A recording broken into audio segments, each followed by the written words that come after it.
Interlude 3. Ross. "Have you ever been to Limehouse, Sarah?" asked Percival Ross. "No more than I've been forced to," she admitted. "Understandable." He seemed almost adrift in the sea of his memories. "I always found it a loathsome place. Its name comes from the lime kilns that burn there, and you can really have no idea what a dreadful stench they produce. And the whores that patrolled the streets there, painted Jezebels whose faces would fall apart if they washed off the layers of makeup they wear. And men who seem to be engaged in discovering the limits of human endurance when it comes to preserving their livers in alcohol. The disgusting place, the cesspit of the planet. I was there for 3 years. Sarah managed a cheeky smile. "You can always tell a man by the company he keeps," she quipped. "Most droll," Ross answered. "I had little option, though. I needed a place where I could procure subjects for my experiments without too many questions, and a place to dispose of my failures without arousing too much concern. I founded what I liked to call my charity hospital, though the patients mainly contributed to me through their deaths. I used this as a cover for my experiments, and probed the vast unknown areas of evolution without notable success, until one day the answer came to me in a flash." "Take up gardening instead," suggested Sarah. "No, I speak of a literal flash, Sarah." He smiled at her. "A star fell on Limehouse. The locals called on me, since they were terrified that the heavens were visiting divine vengeance on them. If God Almighty had done so, I couldn't have been too surprised. But it was nothing quite like that." As my carriage arrived at the place where the so-called star had fallen, I immediately realized that I was in the presence of something from vastly outside my limited sphere. The star had descended amidst some old warehouses that had been abandoned down by the river. Flames illuminated the night, burning with preternatural splendor and defying all efforts by the terrified residents to douse them. The women were gone, and the men were panicking. They were ready to believe that the flames were the product of Old Nick himself, I think. Several wounded people had crawled out of the area, where vagabonds spent their miserable nights waiting for the dawn of bleak days. It fascinated me, because I had never seen anything quite like this before. Despite the fears of the locals, I could see that what I was confronted by was certainly not celestial in nature, at least not in the sense of the word that they chose. But there was something inside the broken buildings that lived, because I could hear strange screaming. It was a little like the cry that an animal in mortal pain makes shortly before it expires, a sound I've heard many times in the past. Steeling myself, I walked carefully into the damaged area. Fires burnt all about me, consuming even the bricks themselves. Yet there was surprisingly little physical heat, and I possessed barely more than a faint sheen on my skin as I entered the area. The greenish glow of the flames made everything appear supernatural, but I felt that at the heart of this mystery lurked something considerably more mundane. I was, in fact, utterly wrong. Oh, I admit it freely. I was out of my depth at the start. I came across shattered and blazing chunks of metallic substances and strange broken instrumentation of a kind and order that I could not even begin to comprehend. It started to dawn upon me that I was in the presence of some kind of transportation device, a flying cab, if you like. It had suffered some calamity and come crashing down to the earth. I realized that I was dealing with neither demon nor angel then, for neither such creature could require conveyance to move across the heavens. Excitement mounted within me as I pressed forward. In the centre of the area of destruction lay the core of this conveyance. It had once been large and circular, like a flying dish of some sort. Little of the outer shell was intact, however. That was clearly the source of the strange metals and instruments that blazed about me. The interior of the craft had suffered no less damage, but it was still in one piece. After a moment in which I fought off the noxious smoke fumes from the craft, I began to make sense of what I was witnessing. Do you recall the line from the book of Revelations? There was war in heaven. The evidence that this was true lay before me. The star cab that lay there had been damaged in some great battle fought way above our world. In its death throes, it had crashed to the earth and lay there before me, burning with a strange fire. There had been a war, and here was the loser, a broken conveyance, along with its expiring driver. I had never seen any creature like this before. It resembled a jellyfish somewhat, being almost shapeless and gelatinous, but it was far too large for any such beast.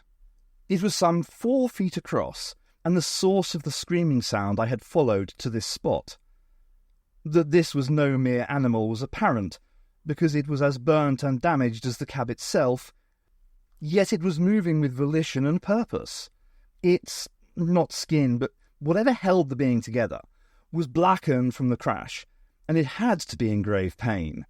Yet it had somehow formed a portion of its body into some kind of tentacle, and it was tearing apart a portion of its craft in search of something it desired badly.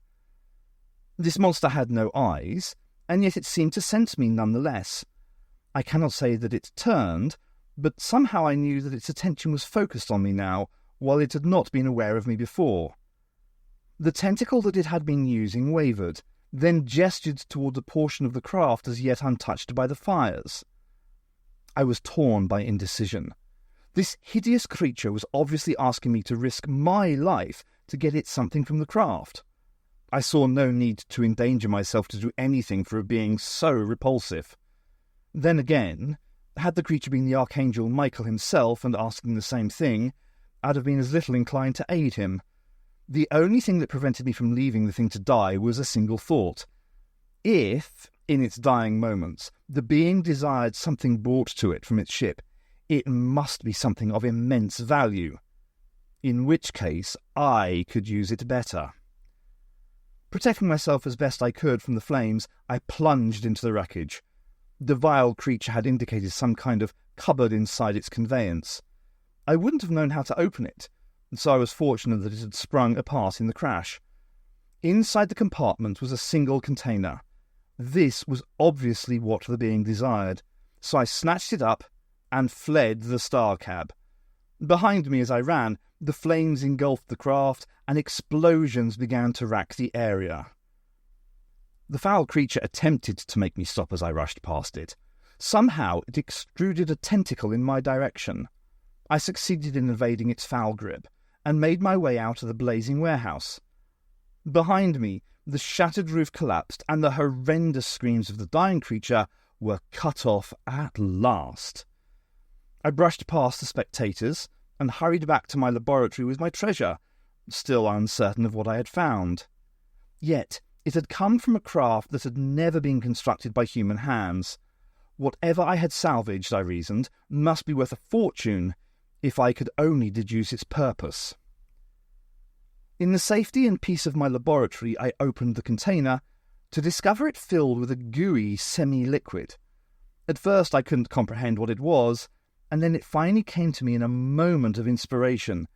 This was some kind of healing gel for the dying creature.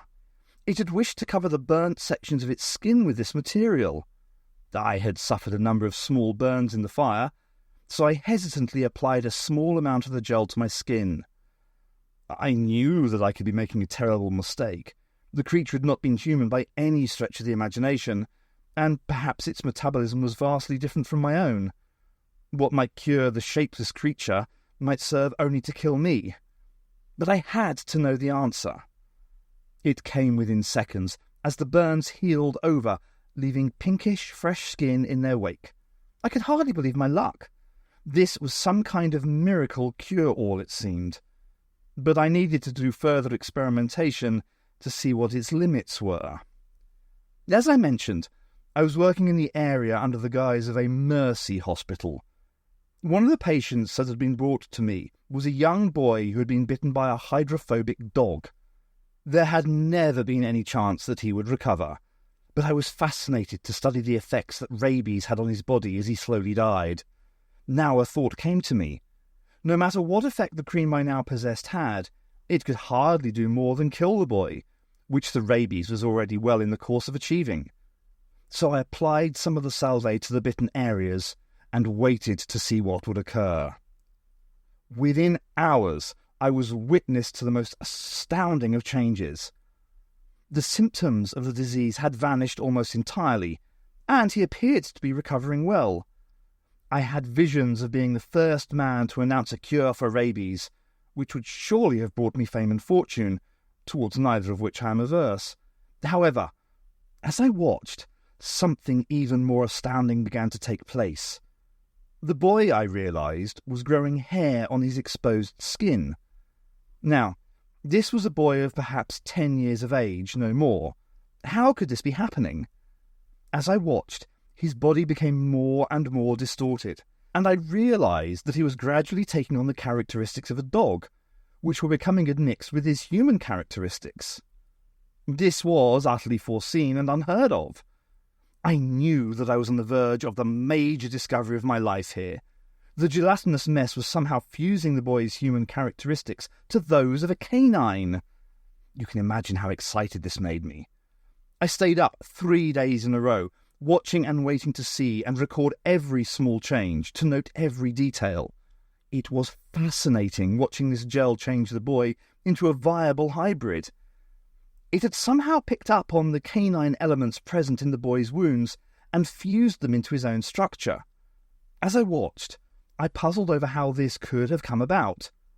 Then, finally, I realized that the gel was more than simply some kind of healing cream for that unearthly creature that had perished in the blaze.